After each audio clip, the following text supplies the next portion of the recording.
back to an episode of Kate and Isaiah Living Large. I'm Isaiah. And I'm Kate. And in this episode, we're going to talk a little bit about sleep apnea, CPAP machines, and our experiences at this point with it.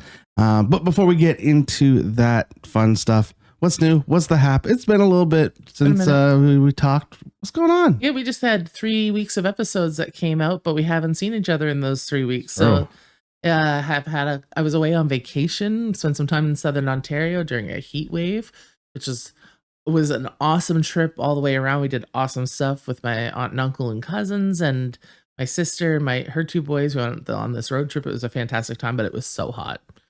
It was so hot, but it was fantastic summer vacation. What about you? Nice. I really haven't been up to a whole lot working. I got to go to a show the other day, last weekend, to see my buddy Stephen Hero perform. He opened for City Natives, which are another hip hop group, which was really fun. But yeah, I've really just been kind of laying low, watching a lot of movies, getting caught up on all my movies. I listen to this podcast, Rewatchables, and they do like a movie. They like rehash old movies. And I found like a list of all the movies they've done. So now I'm flowing through all the movies. That's cool. My newest movie is Miami Vice. That's the one I'm watching right now. Oh, neat. That's that's like a takeoff of the TV show. Yeah. It's got Jamie Foxx and I want to say Brad Pitt. Yeah, I forgot that was the movie. I never saw it. No, well, I believe I have seen it before, but I'm rewatching, so I've watched a bunch of movies. I watched 10 Things I Hate About You. That's such a good movie. I had never watched that before. Never seen it. It's a rom-com. It's like a teen rom-com, but it's a take on Shakespeare play Kiss Me Kate, I think. Yes. Yeah. I mean, it's no, that's the musical. The oh my god, that doesn't matter, Caitlin. It's not a part of our podcast. Yeah, but it's a take on a Shakespeare play. It's one of my favorite movies, actually. It wasn't for me. No, because you're not a teenage girl. Maybe it may have just I wasn't in the mood for it too. Sometimes I got to be in the mood for like that type of movie. You're not just too good to be true. This is true. Take my eyes off of you. No, like that's iconic. That's it. It's an iconic movie. That scene was pretty good. Are you from Planet? Look at me. Like, it's such a good movie. You're gonna go home and watch that now, right? No, I have a busy day. Oh, yeah, that's right. But yeah, other than that, I'm just kind of chilling out, watching movies, hanging out. Not really doing a whole lot. Going to the gym.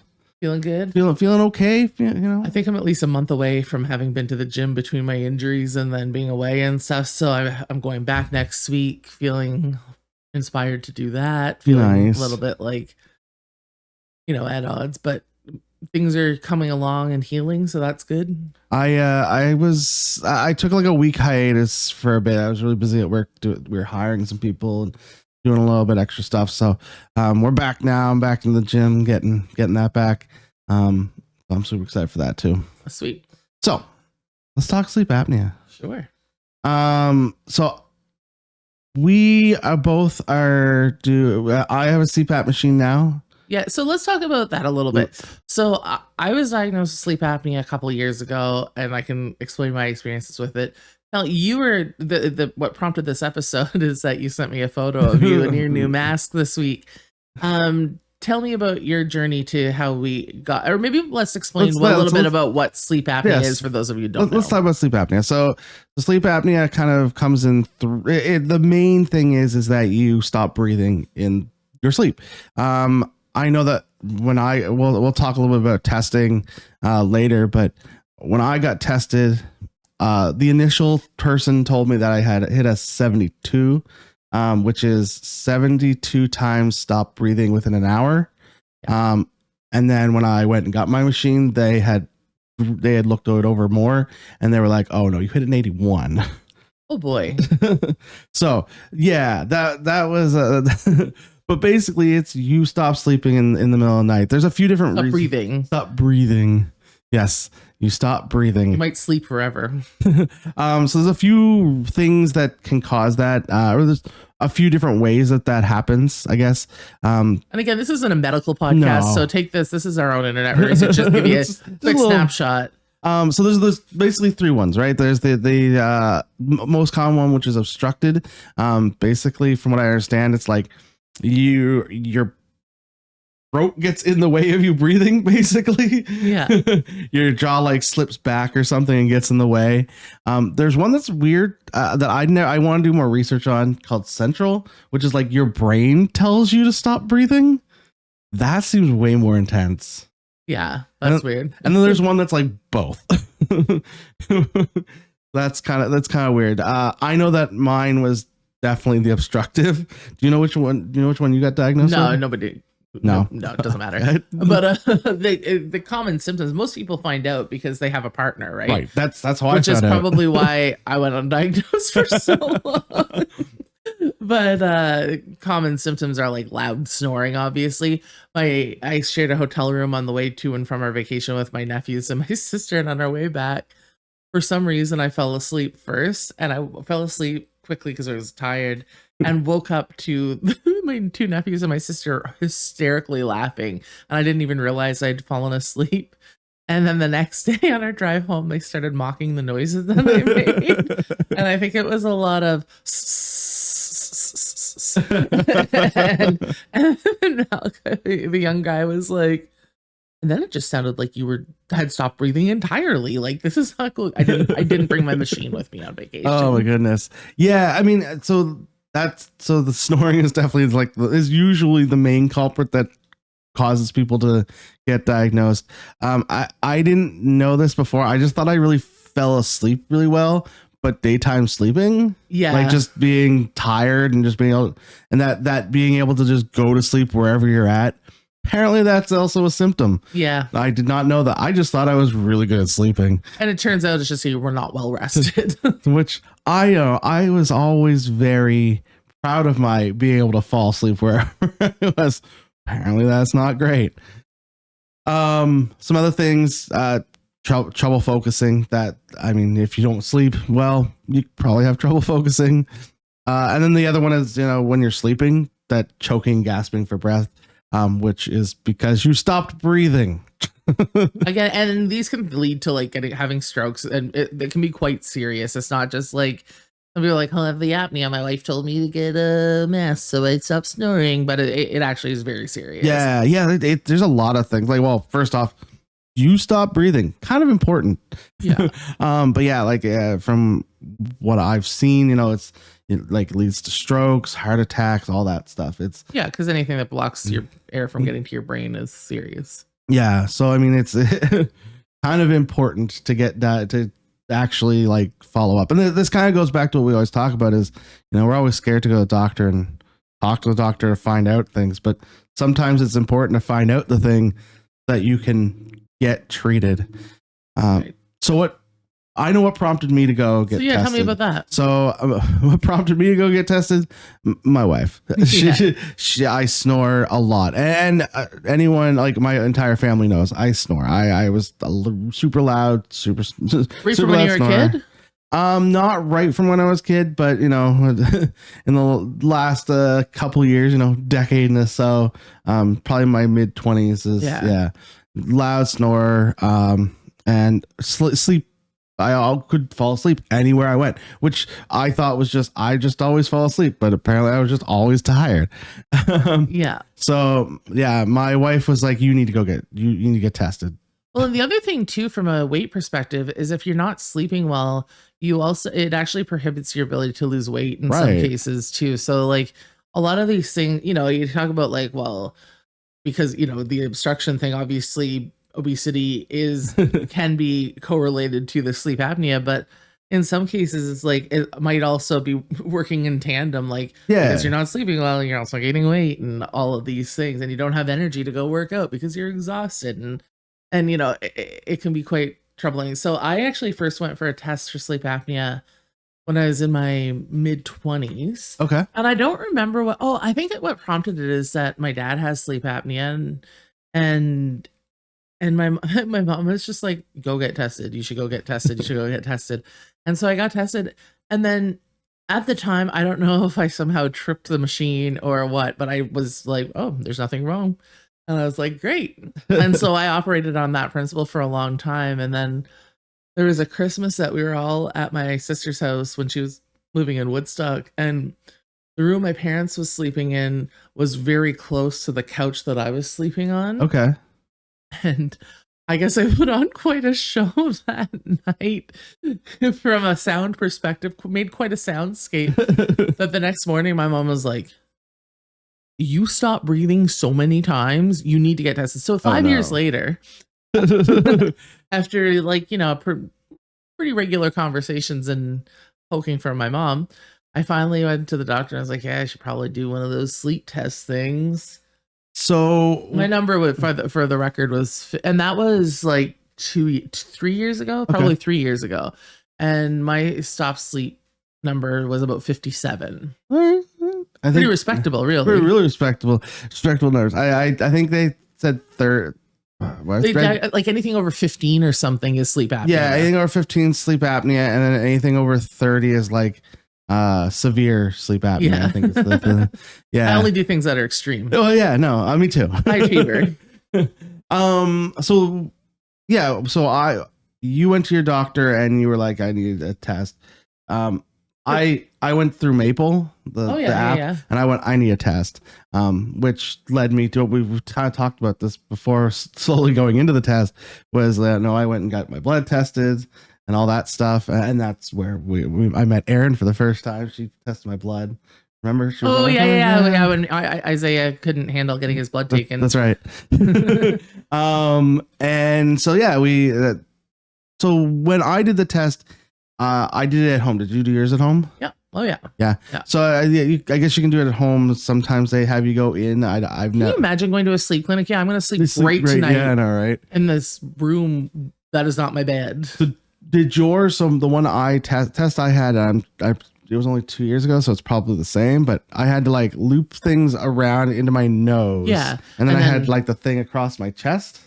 Yeah, something like that. Yeah. I was, and then the thing on your hand. Oh, and then the thing on, yes, which I found the worst because I was like, what do I do? Yeah, so like they're testing for like your breathing and your blood oxygen levels and stuff like that. Yeah. So I felt the test was rough. Yeah, I was like, this is garbage. Why are we doing this? This is not helpful. Like, I'm not going to sleep all the night. This is a poor indication of how I'm actually sleeping. Is how I felt as I was sleeping. Yeah, but because I fell asleep like this, right? It was totally fine. But yeah, so then I got diagnosed, you get diagnosed, so then we get a machine. So there's a few different ways that sleep apnea can actually be resolved. Did you know there was more than one way? Because I was not aware there was. No. So there's surgery. You can do surgery apparently. Yeah. Okay. I'm not gonna do that. No, neither am I. Apparently there's, depending on what type of sleep apnea is, there's like something you can just put in your mouth and move your jaw forward that allows you to. I don't imagine that works well. No, but the main one is usually a CPAP machine. Yeah. Which is what we both have now. So how's it been going? How many weeks in are you now? I'm not even a week in yet. But how's it been going? This night was my I got it on the second. What was the second? Hold on, now I'm gonna do math. Not really, just go with 4 or 5 days. Yeah, 4 or 5 days. It's been going okay. I know the first night was really rough, and then the third night was really rough. Last night wasn't too bad. Although I realized I didn't fill my filter last night. Oh. And so that caused some dry mouth. But I want to talk a little bit about what the CPAP machine is, I guess. Well, I think people kind of know. I think we should talk more about our personal experiences, frankly, fine. Isaiah, because people can, anybody who needs to know about the machine. But essentially, it pumps air into your, and it's monitored by the people at the place, and they can adjust the air based on what you need. I specifically want to talk about my mask. Okay, the mask, I think we should talk about. So there are a couple options. What type of mask do you have? Why don't we talk about you first, and then I'll tell you about my experience, because it's a whole thing. Oh my goodness. So when I first researched it, I thought I was gonna get one that just went for my nose. Yeah. And then I went in and she was like, "Do you breathe through your mouth often?" I was like, "I probably do breathe through my mouth often." She's like, "Okay, I'm getting you this newer mask. It is specifically built for people that have like, well, I guess not specifically built for people with beard, but it was built with people with beards in mind. So it kind of like goes over your face, but it's like what they call a pillow." Yeah. One, so it's like kind of floats on your face and then suctions to your face. Yeah. Yeah, it's weird. I don't. It's the tube. Where the tube works, it's really weird to me. Yeah, it's if you feel like an elephant coming out of your face. Yeah. Yeah. I started off okay. So I was diagnosed a couple years ago. Got my machine. Things are going well. No, things are not going well. I just got the nose one because I thought that's what everybody goes with, and pretty lower impact than full face. But I could not get through a night without ripping that thing off my face. Like I felt like I couldn't breathe. Like it was horrific. And then right at that time, I was changing jobs. A couple of years ago, I was moving from CAA to the government, and then I was commuting all the time. And so I would try, and then I'd rip this thing off my face. And then, after a couple of weeks of it just not panning out, or a couple months of it just like not working, I just stopped using it because, path of least resistance is kind of how I roll. And didn't really think anything of it. Had this paperweight CPAP machine sitting on my bedside table. And every so often I'd be like, I really should use that as, things are going. But and so every so often I'd pop it on my face, rip it off in the middle of the night. One time I knocked the whole machine over. There's water everywhere because you fill the thing with water. Anyway, so a couple of years go by, about a year and it goes by, and then I get this very nasty letter. Not nasty letter. It was a very polite letter from the company that I was renting it from, because the way it works is that you have to use it successfully for a month, and then Blue Cross will cover the cost of it. Yes. But in the interim, they only pay for the rental. But I had changed places where I work, changed my phone number, and I had a different email address from what I'd given the company who I had this machine from. And so that's when they sent me this letter that was like, bring this machine back or start using it, or like let us know you're alive, basically. And I was like, oh no, I don't want to get sent to collections for this. And so then I started the conversation again. And after a couple of months of going back and forth with like the nicest lady ever, I knew that the mask was the problem, but again, didn't deal with it, et cetera, et cetera. Finally, I go in. This is like 8 months in the making of this last, and I was like, okay, the nose mask isn't working. I'm a mouth breather and I don't feel good about it. And I'm going to be single the rest of my life. But give me the full face. So do you have the same one I do, like the pillow one? It looks exactly like yours. Yeah. So I really just started reusing it about a month ago that I started getting back into it, and man, I feel good. I have not gotten a great sleep yet. I am having a hard time sleeping. I am pushing through it. I assume that hopefully eventually my face will get used to wearing the thing. Yeah. But I am not doing well with it at the moment. Have you made it through a night yet? Sleeping all the way through a night? Yeah. No, I'm at least 3 times out. Yeah. Have you ripped it off? No, I've worn it all night long. Okay. But I am not sleeping through the night. Did you sleep through the night before? Yeah, for the most part. Yeah. Okay. I didn't. So I find now that like once you get used to it, I find like I've been waking up less than the night, because I always thought, wow, I have to pee like 4 times a night. And it was really because I was waking myself up from snoring or not breathing. And I was like, well, I guess I'll pee then.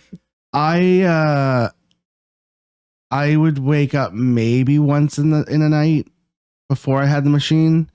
Now that being said, maybe I was there was probably maybe times where I would like wake up for a half a second or something and fall back asleep. Yeah.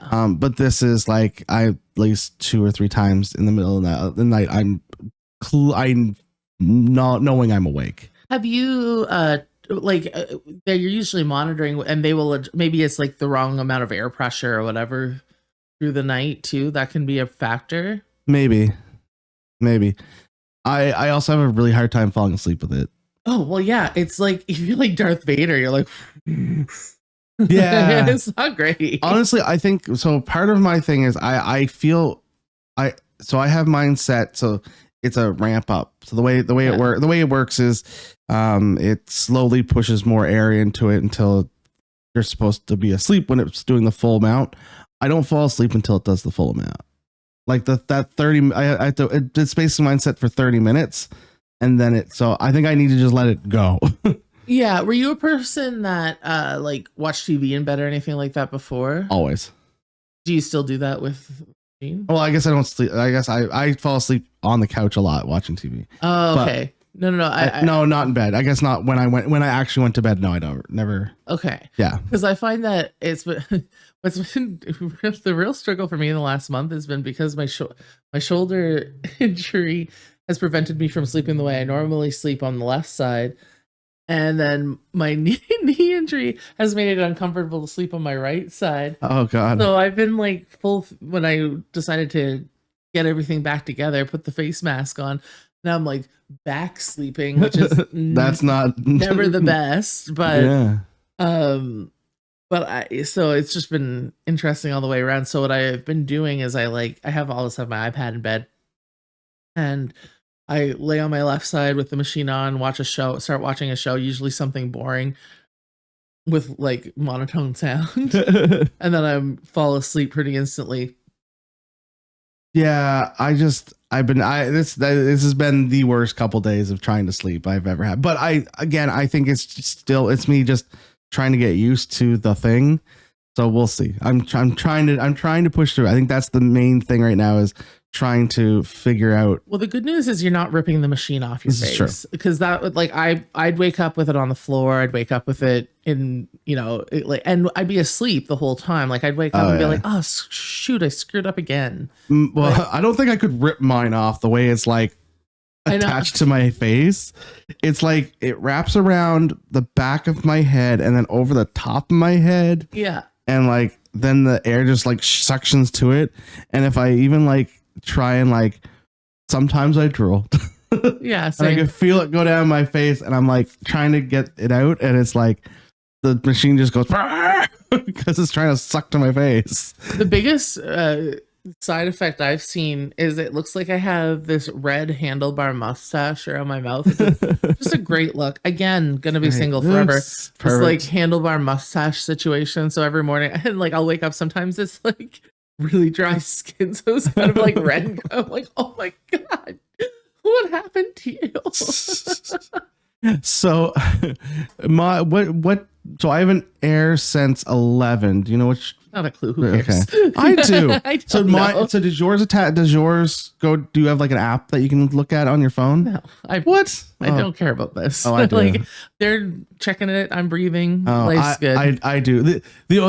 There is so I very much am a get rewarded kind of person. Right. And there's like an achievement thing on it, like slept through your first night, slept through 3 nights. Oh, that's cool. So that's been what keeps me motivated as well. There's like a slept through 21 is like the big one. I'm like, I need to get to that one. I've got Ashley at the place who like when I went on vacation, I didn't bring it with me, and I'd been doing really well for like 2 weeks before that, like every night, and we'd been refitted the mask. Things were good because like she'd been sending me emails like, I don't think Blue Cross is going to keep covering your rental.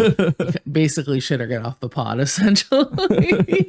And so when I was on vacation, I thought about emailing her to be like, I'm going on vacation, not bringing the CPAP with me, blah, blah, blah, but I'll be back and I'll get the month in. Cool. But I didn't. I was like, that's crazy. That's a crazy thing to do. So I'm not going to do that. Anyway, she emailed me and she's like, things have been going so well. What's going on? Is there a problem with the machine? Like, are you okay? And I was like, oh, you're the best, Ashley. So tell me, why didn't you take your machine? This is big and bulky, and I was didn't know what the sleeping situation was gonna be, and didn't know if there'd be space for it, and was like, it's not just a machine, you have to bring the distilled water. And it's like, and I was like, it's a lot, and there are gonna be 2 nights in a hotel, and I was just like, you know what? Let's face it, I'm not gonna do it. It is a lot. I might from now on though, based on the sleep I had, I might. You might, yeah. I mean, it's it is travelable. It's like if you're like, I guess you go in the airport, you take it as a carry-on, which is insane because it's like 90% of your carry-on.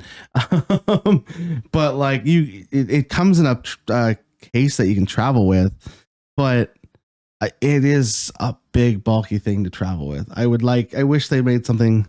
Well, they do actually. There are travel ones, and because my dad, when my dad was diagnosed, he got the one like we have, the big one, big honker. And then he bought like a little travel one. Oh. Because he's got way more money than I do. Oh, yeah. But because they're not cheap. Like when you buy them outright, they're $1,500-$1,800, give or take. Yeah. Thankfully we have Blue Cross.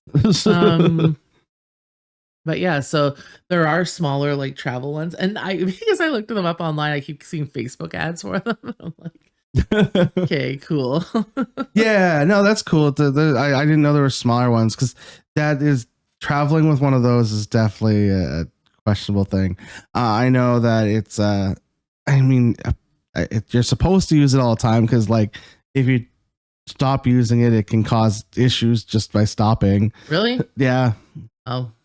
Can like reset your entire sleep cycle, and again, like everything you've done can just like reset over like almost overnight. Oh well, no, I don't believe that. According to what I don't believe that. According to what I've read, no, I don't believe that for not even a second.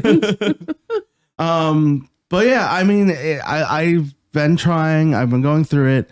Last night was the first night I forgot to like refill the thing. Oh yeah, I've done that. That's awful. And so this morning I was pretty dry mouthed. Yeah. So I have to make sure I refill that. I didn't check my score today. I meant to check. But I have like there was a night where I had like according to the app, I had like a 3.5 out of 5, which is like they want a 5 is good. Apparently 5 is like really good. A normal person is 5 or below 5. Typical person. Typical. We're not typical people. Not normal. Well, a normal person that can sleep normally. Yeah. I suspect a lot more people have sleep apnea than they then realize. I would think so. I think and there's a lot of things that can lead to it, right? I mean, obviously obesity is a big one that they say. And I was feeling bad about that, but then the girl, my good friend Ashley at the place, she was like, there's lots of people who are not obese who have sleep apnea as well. And she said, yeah, sure, it can be a contributing factor. And like, that's where correlation, not causation, becomes a thing. Yeah, obviously it's a factor. Like if you're like blocking yourself in your fat throat. If you're having trouble breathing in your normal life. There's a good chance when you lay down. Because like even when you lay down, your face gets bigger. If the mask comes off and you're trying to reattach it in the night, it's like, but yeah, but there are other things. Like I mean, there's just like the way your mouth is built, or the way your nose is built. That's why a big part of the reason I don't think just the nose mask worked for me is because I think I have really small passageway, and I think it's a family trait. La-di-da, your nose passage is so small. Yeah, it's the only thing small about me. That's why I have this nasally voice. But I know. I think I think it's good that I got diagnosed. I'm gonna work through the machine, and hopefully, I'll get used to it and get comfortable with it. Your wife happier? She says I still snore. I wondered. She says it's quieter, but I still snore. I mean, I'm pretty sure the quieter is because I got a big old mask on my face. You've actually just muffled it. Well, better mask than pillow. True. But and again, I think maybe the snoring is also because it can take some time for your body to like adjust to the thing. A month into really active use, I think genuinely am starting to feel better. A couple of the guys that I know who we've had on, one of them we've had on this show, Brian, yeah. has said that it is an absolutely life-changing thing for him. Like he used to fall asleep while he was driving all the time, and that has stopped. Yeah. Which is amazing. That's yeah. I think Brian actually, this is the first time we ever talked about sleep apnea on this show was with Brian. Yeah. I mean, yeah, I think there's validation in getting treated for it. I think if even you have an inkling that you might be, I think at least in Canada, costs nothing to get tested. Right. And except for a little bit of time and maybe one annoying night. But and like the treatment, the machine takes some time to get used to, but like it's not so bad, and maybe I still will find love. And maybe you won't have a heart attack because you're snoring all the time. Whatever. But yeah, I think that there's definitely ways to get treated and things like that if you have it, and if you don't, well, I mean, that's good for you. But I think we this is gonna be a little bit longer episode, so that's okay. The next one will be short. The next one will be short. Well, we'll grace you a little shorter next one. But I think we should wrap it up here. Where can people find us on the internet? You can find us at Kate and Isaiah Living Large on Facebook, and I'm Caitlin Dean. You can find me everywhere. What about you, Isaiah? At Maritime Brews on all of the social medias, at Tweak the Profit on some of the social medias. And of course, we still have our Buy Me a Coffee going if you want to donate over there. And if you are listening on Apple Music, Spotify, wherever you listen to your podcasts at, if you can like, share, subscribe over there. Or if you want to hop over and see our beautiful sleep apnea faces, see my red mustache, hop on over to YouTube. And if you are already on YouTube, if you can also like, share, comment, subscribe over here, all that is definitely appreciated. And until next week, bye.